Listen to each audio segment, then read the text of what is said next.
Hello students, मेरा नाम है सुजाता परिहार और आप सबका स्वागत है मेरे चैनल रीड टू सक्सीड में।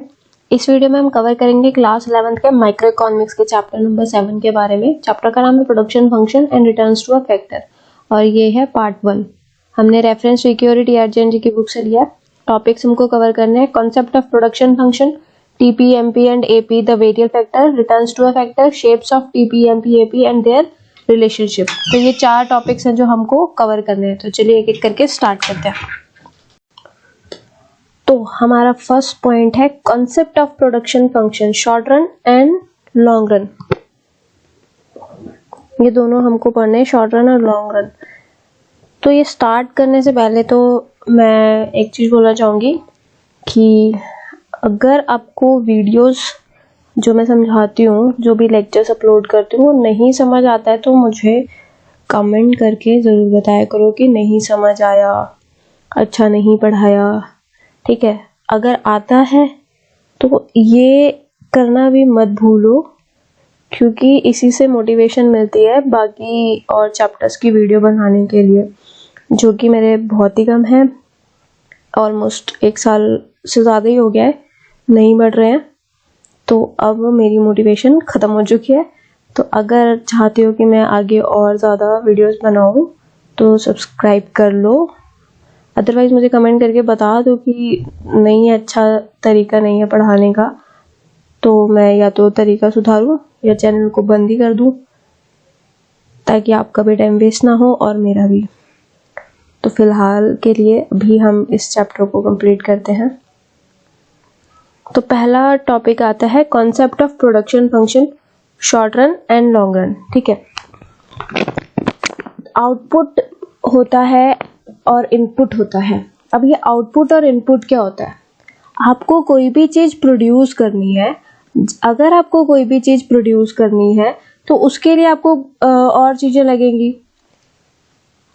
मतलब कोई आउटपुट अगर आपको निकालना है, मान लो आपको एक शर्ट बनानी है, तो शर्ट बनाने के लिए रॉ मटेरियल तो लगेगा ही। ठीक है, बहुत सारी चीजें लगेंगी।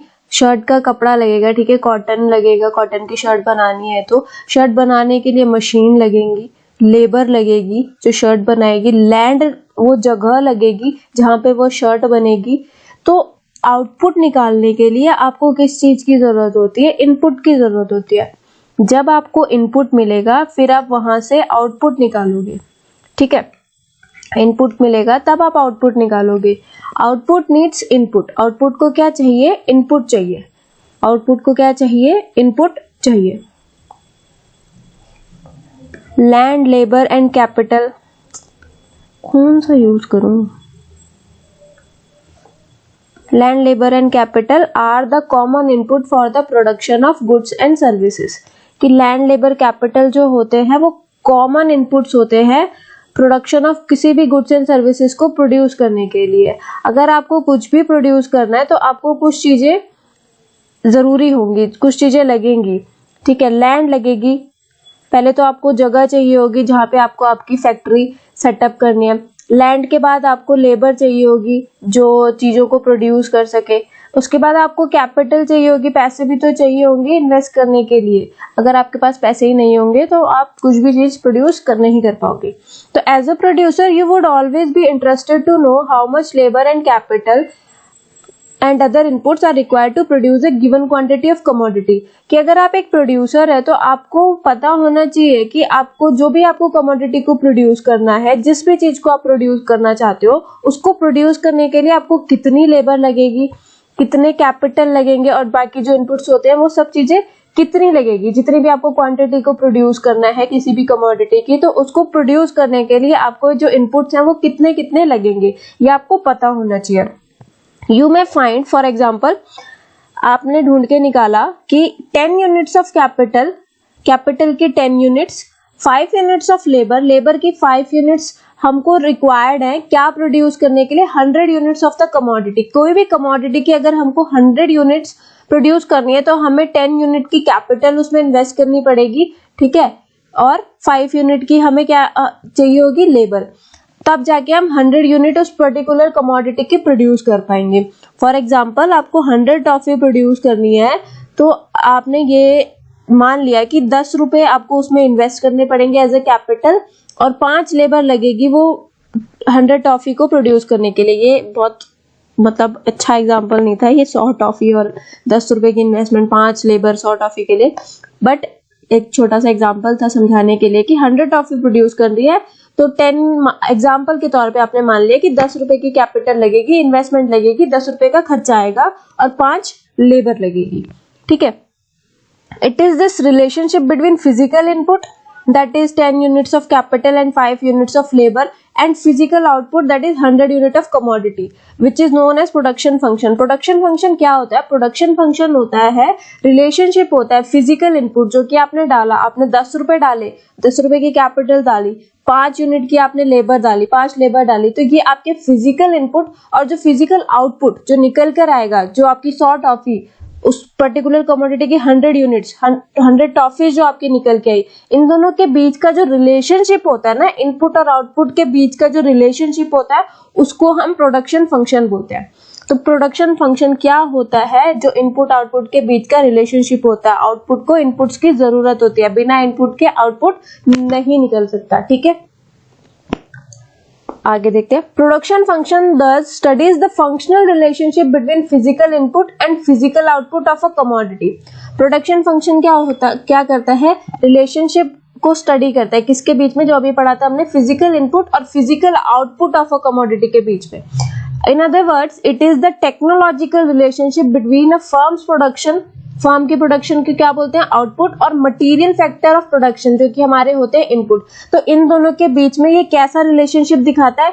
टेक्नोलॉजिकल रिलेशनशिप होता है दोनों के बीच में, जो फर्म की आउटपुट है और जो फैक्टर ऑफ प्रोडक्शन के इनपुट्स हैं। ठीक है, ये जो है इन दोनों के बीच में टेक्नोलॉजिकल रिलेशनशिप बताता है। Usually it is express in term of the following equation. इसको हम ये जो फॉलोइंग इक्वेशन दे रखी है इसमें एक्सप्रेस करते हैं।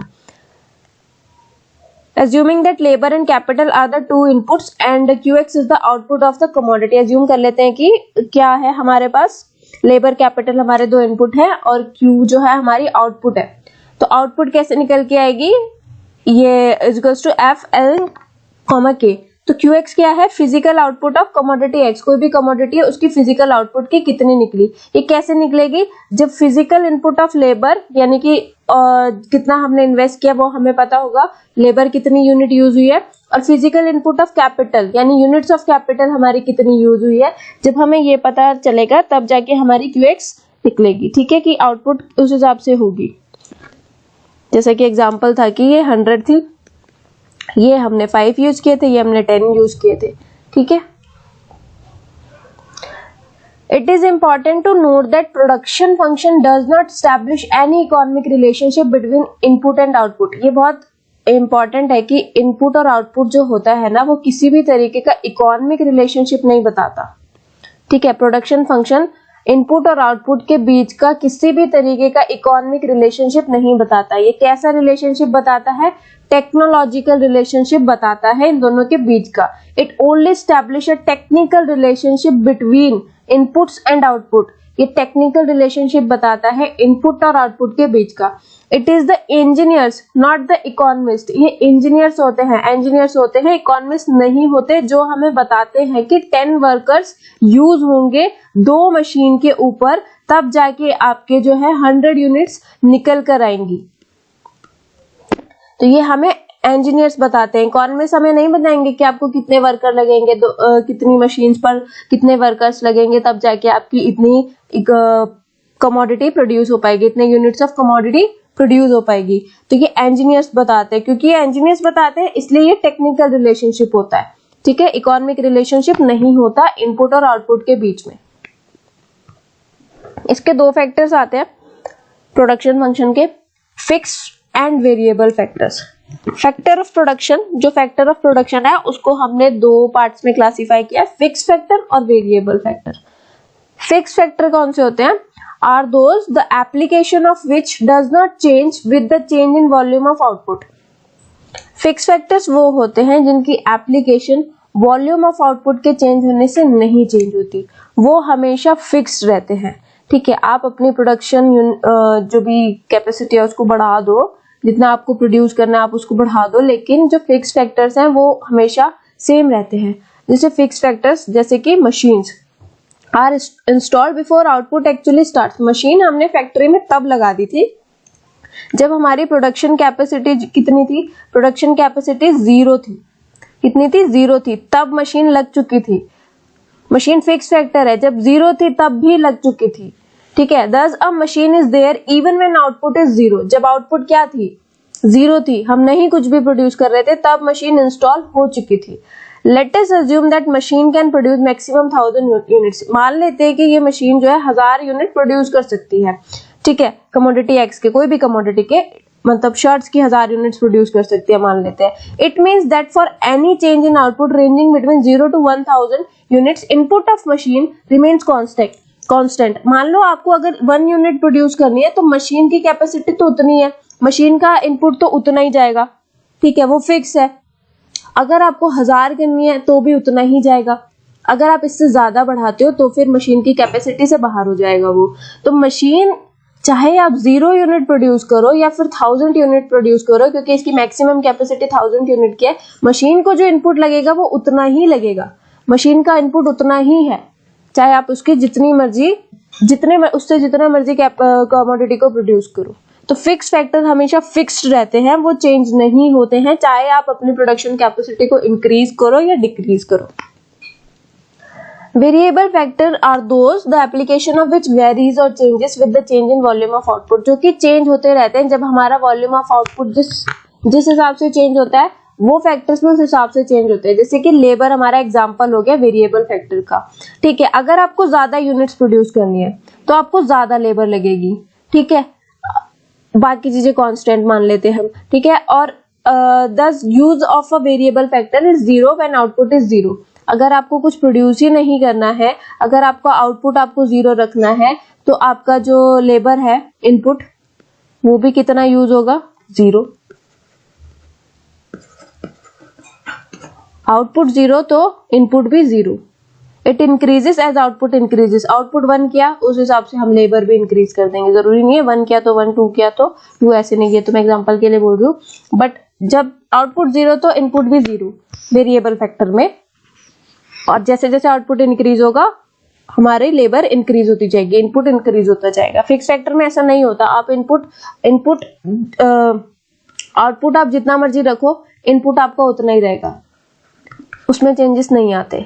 लेकिन वेरिएबल फैक्टर में आउटपुट के इंक्रीज होते के साथ साथ ही आपका इनपुट भी इंक्रीज होता रहता है।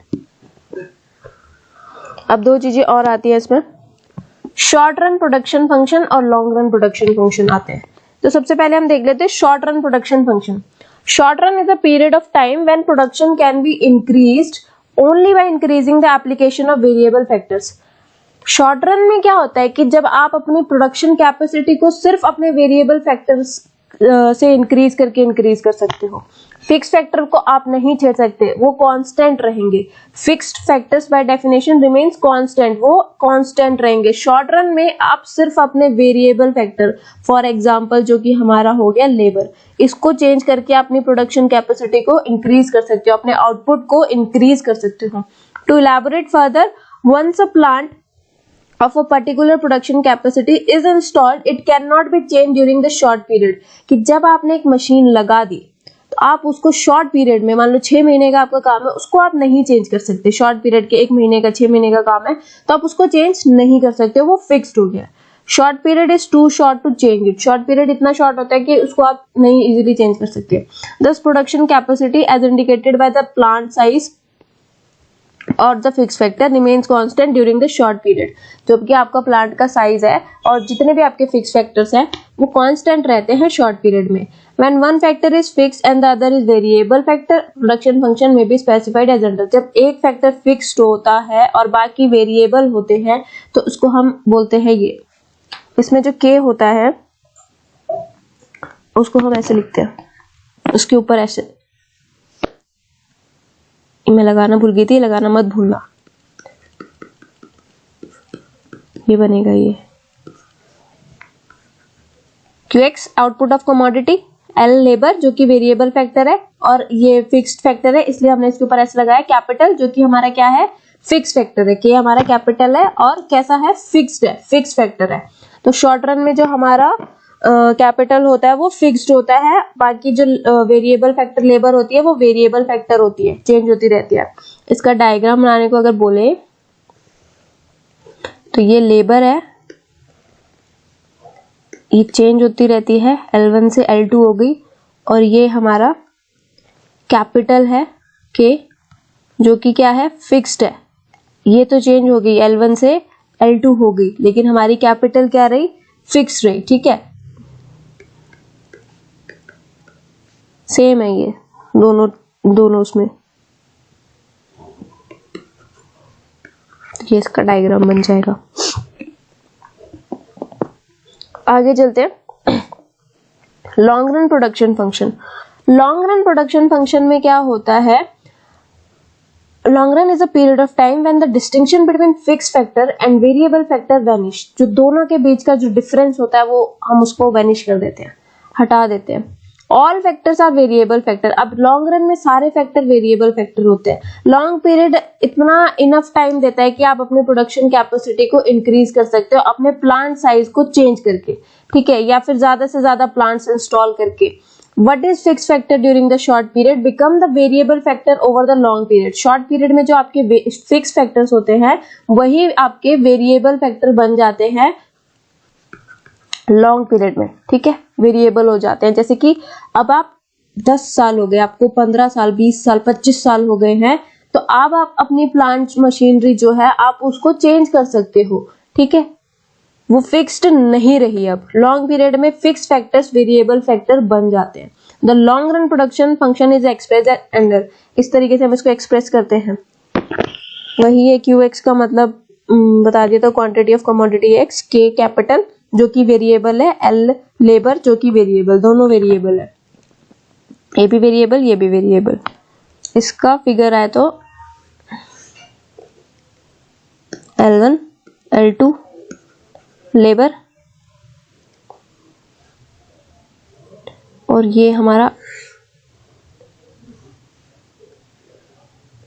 इसको सीधा कर लेना, K1 K2। ठीक है, ये कैपिटल होगी हमारी K। कैपिटल भी हमारी चेंज होती रहती है, बढ़ती रहती है, हम इसको चेंज कर सकते हैं, वेरिएबल है ये। उसमें शॉर्ट रन में देखो ऐसी फिक्स थी ना ये, लेकिन ये लॉन्ग रन में आके पड़ गई, चेंज हो गई है।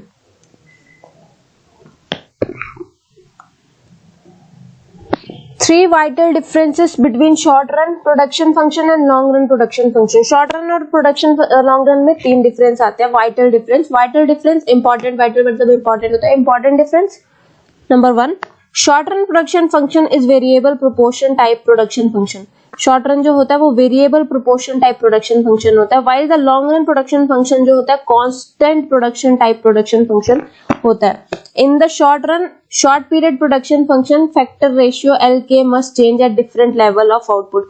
ये जो होता है ये अलग अलग लेवल ऑफ आउटपुट पे चेंज होता रहता है शॉर्ट रन में। This is because one factor is constant all through the production process. और ऐसे क्यों होता है, क्योंकि जो आपका एक फैक्टर होता है वो पूरा कांस्टेंट रहता है, ये कांस्टेंट रहता है, ये चेंज नहीं होता, ये आपका हमेशा वेरी करता रहता है, ये चेंज होता रहता है क्योंकि ये वेरिएबल फैक्टर है।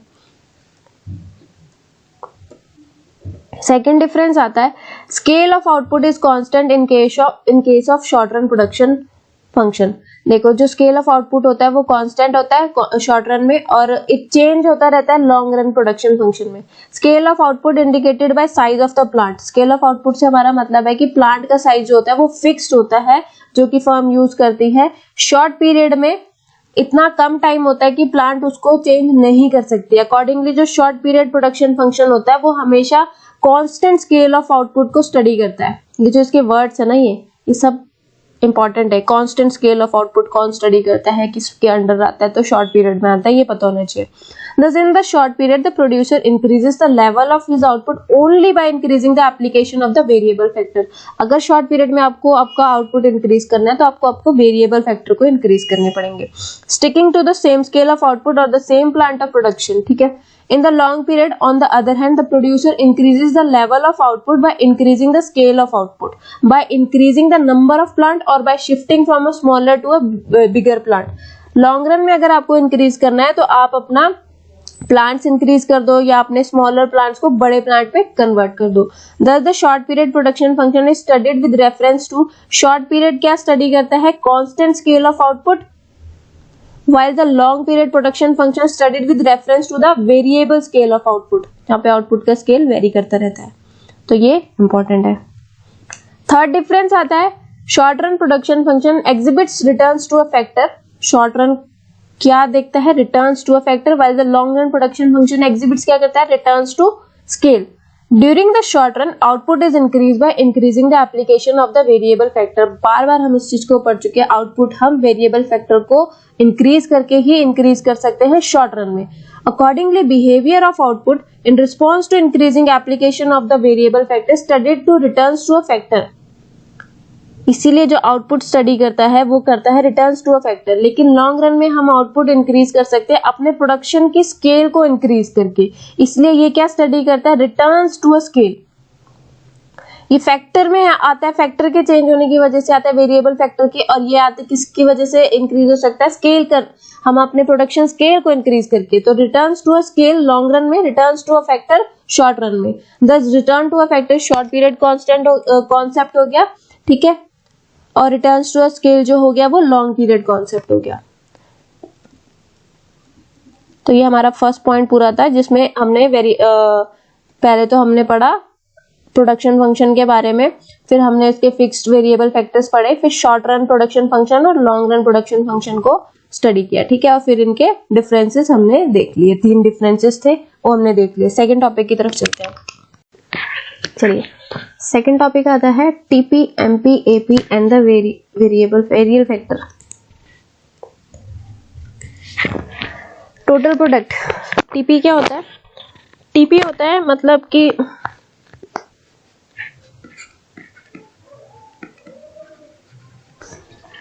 टीपी मतलब sum total of output produced by all the units of a variable factor along with some constant amount of the fixed factor used in the process of production.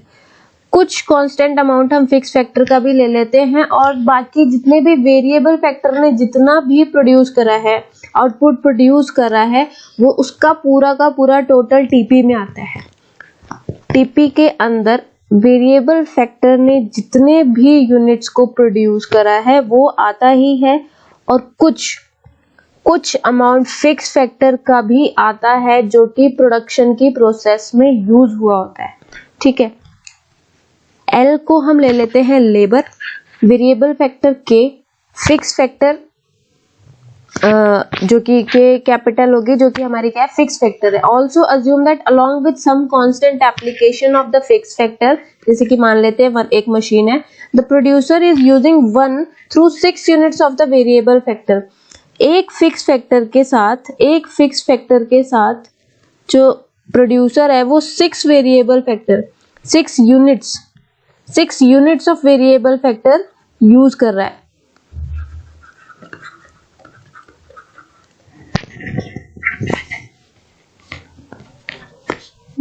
ठीक है, the resultant output is, तो फिर result क्या निकल के आता है, ये 10, 12, 15, 12, 10, 6 units of the commodity corresponding to each additional unit of labour use. जितनी आप एडिशनल यूनिट लेबर की डालते जाते हो उस हिसाब से हमको ये कमोडिटीज देखने को मिलती है, ये हमारा रिजल्ट आता है। तो टीपी क्या होगा, टीपी होगा इसका सम टोटल, शुरू में ही लिखा था, तो total 10, 12, 15, 12, 10, 6, 65 units of the commodity हमारी क्या आ गई, टीपी, यानी कि टोटल प्रोडक्ट हमने जितना प्रोड्यूस किया वो आ गया हमारा टीपी। एमपी क्या होता है कि एमपी जो होता है वो आता है चेंज इन टीपी। जब आप 1 मोर unit of the variable factor is use, जब आप एक करके यूनिट बढ़ाते रहते हो वेरिएबल फैक्टर की, उसके हिसाब से जो टीपी में चेंजेस आते रहते हैं वो होता है एमपी। वेरिएबल फैक्टर को बढ़ाने पर या घटाने पर एडिशनल यूनिट, मतलब जब भी आप एक एडिशनल यूनिट आप डालोगे वेरिएबल फैक्टर की, तो उस हिसाब से टीपी में जो चेंज आएगा, टोटल प्रोडक्ट में जो चेंज आएगा वो चेंज होता है हमारा एमपी, ठीक है। फिक्स फैक्टर क्या होते हैं, इसमें कांस्टेंट रहते हैं। Example, if output increases from 40 to 45, ठीक है, 40 to 45, पहले हमारा आउटपुट था 40, जो हमारी टीपी निकल के आई थी वो 40 थी, लेकिन आपने कुछ वेरिएबल फैक्टर को इंक्रीज किया जिसकी वजह से हमारी जो आउटपुट हो गई वो 45 हो गई। ठीक है, लेबर इंक्रीज करी आपने 5 से 6 यूनिट। पहले 40 के लिए आप 5 यूनिट्स के लेबर का यूज करते थे, फिर आपने 6 यूनिट्स लेबर कर दी, 1 यूनिट आपने लेबर बढ़ा दी। 1 यूनिट लेबर बढ़ाने में आपकी जो आउटपुट निकल के आई वो 45 आई। तो इसमें चेंज कितना आया? इसमें चेंज आया 5 का, ये एमपी है। देखो ध्यान से देखो, नहीं समझ।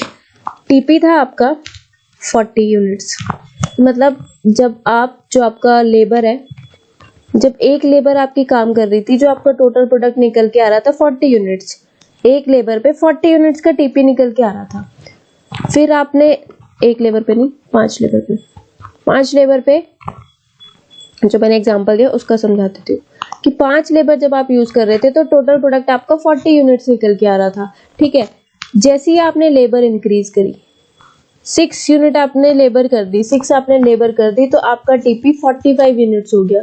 अब टोटल प्रोडक्ट आपका बढ़ गया, तो आपका टोटल प्रोडक्ट कितने से बढ़ा? 45 माइनस 45, 5 यूनिट से आपका टोटल प्रोडक्ट बढ़ गया। तो ये जो चेंज आया 5 यूनिट का, ये चेंज क्या है? ये 5 यूनिट क्या है? MP, marginal product. जो चेंज आया है टीपी में वेरिएबल फैक्टर के को चेंज करने की वजह से, वो चेंज होता है हमारा एमपी। ठीक है, average product is output per unit of the variable factor. Variable factor एक यूनिट पर कितना एवरेज प्रोड्यूस कर रहा है, एवरेज प्रोडक्ट कितना उसका, कि एक यूनिट यूज करने पर कितना उसकी प्रोडक्शन हो रही है, इसको हम निकाल देते हैं AP is equals to TP upon में L। फॉर एग्जाम्पल, जैसे कि हमने अभी पीछे लिया था कि TP जब आपका 40 था तो आप लेबर 5 यूज कर रहे थे, तो 40 अपॉन में 5, तो एवरेज कितना आया आपका 8 यूनिट। तो एक लेबर आपकी 8 यूनिट की प्रोडक्शन दे रही है। ठीक है, तो ये आपका एवरेज आया। चलो इसको ना एग्जाम्पल से सॉल्व करके देखते हैं। लेबर हम मान लेते हैं 1 2 3 4 5 6 7, क्या है ये? Labour. TP total product 1 unit पे 50 है लेबर की, 2 पे 90 है, 3 पे 120 है, 4 पे 140 है, 5 पे 150 है, 6 पे 150 है, 6 पे भी 150 है, 7 पे 147 है। गिर गया ये। एपी का क्या फॉर्मूला था? टीपी अपॉन में एल, 50 अपॉन में 1 50, 90 अपॉन में 2 45, 120 अपॉन में 3 40, 140 अपॉन में 4 35, 150 अपॉन में 5 30, 150 अपॉन में 6 25, 147 डिवाइडेड बाय 7 21।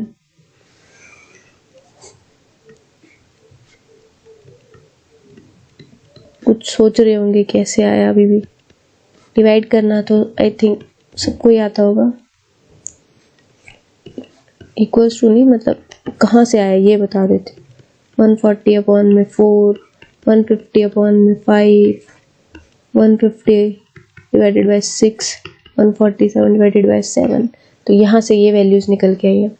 नेक्स्ट आता है एमपी मार्जिनल प्रोडक्ट। एमपी कैसे निकालते हैं? टीपी में चेंज कितना आया एडिशनल यूनिट की वजह से। तो पहला क्या है? TP1 minus TP2, TP0 sorry, तो 50, इससे पहले कितना है? 0, कितना आया? 50, तो TP2 माइनस TP1 यानी कि 90 माइनस 50 कितना? 40, TP3 minus TP2 120 minus 90, 120 minus 90 30, TP4 minus TP3 140 minus 120 20, TP5 minus TP4 150 minus 140 10, TP6 minus TP5 140 150 minus 150 0, ये रहा ना 150 150, TP7 माइनस TP6 147 माइनस 150। अब TP कितना आ गया? माइनस, MP कितना आ गया? सॉरी -3। मार्जिनल प्रोडक्ट आपका नेगेटिव में चला गया।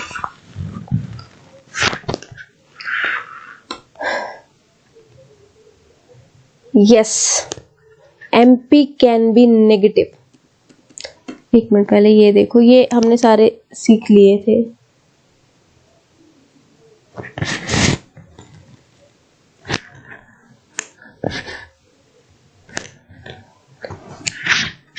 टीपी का एक और फॉर्मूला होता है, कुछ फॉर्मूले और लिख लो।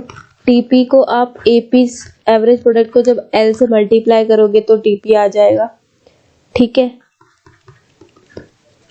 टीपी चेंज इन एमपी भी होता है। एपी का फॉर्मूला हमने लिख लिया था, टीपी अपॉन में एल। एमपी का फॉर्मूला टीपी एन माइनस 1।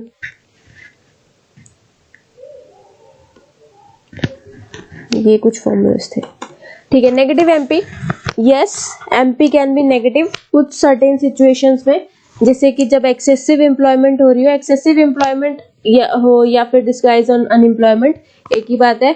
कुछ पब्लिक सेक्टर अंडरटेकिंग्स में ऐसा होता है कि एक्सेसिव एम्प्लॉयमेंट होती है, यानी कि वर्कर्स जो होते हैं वो ज्यादा होते हैं जितनी उनकी जरूरत होती है।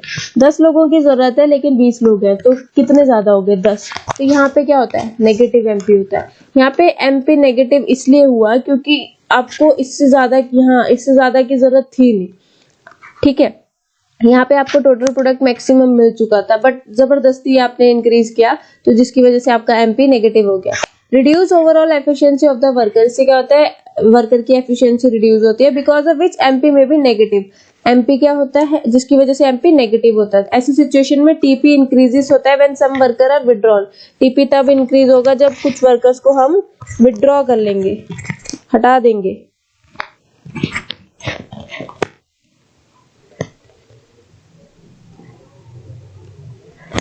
जैसे कि देखो एक एग्जांपल, यूनिट्स ऑफ लेबर है हमारे पास 1 2 3 4 5 6 7, ठीक है। और हमको क्या गिवन है? हमको गिवन है टीपी। पहले पे है 20, 36, 48, 56, 60, 60 और 56। अब हमें इसमें क्या निकालना है? एपी निकाल लेंगे। तो टीपी अपॉन में L, 20 divided by 120, 36 divided by 2 18 होता है, 48 divided by 3 16, and 56 divided by 4 14, 60 divided by 5 12, 60 divided by 6 10, 56 divided by 7 8। और एमपी आ गया हमारा टीपी एन माइनस 1, यानी टी सबसे पहले तो 20 माइनस 0, 20, फिर 36 minus 20 16, 48 minus 36 12, 56 minus 48 8, 60 minus 56 4, 60 minus 60 0, 4 है ये, और ये 8 है, दिख रहा नहीं होगा। 56 माइनस 60 माइनस 4। तो यहाँ पे एमपी क्या हुआ? यहाँ पे नेगेटिव में आ गया, ठीक है। तो ऐसी सिचुएशन में एमपी क्या आता है? नेगेटिव में आ जाता है, जैसे यहाँ पे भी आया था जो हमने क्वेश्चन किया था। तो नेगेटिव एमपी हो सकता है, कुछ सिचुएशंस में एमपी नेगेटिव भी जा सकता है। तो बाकी इनके जो भी था इनके बीच में रिलेशनशिप, वो हम आगे पढ़ेंगे, शेप्स वगैरह और रिलेशनशिप इनके बीच का।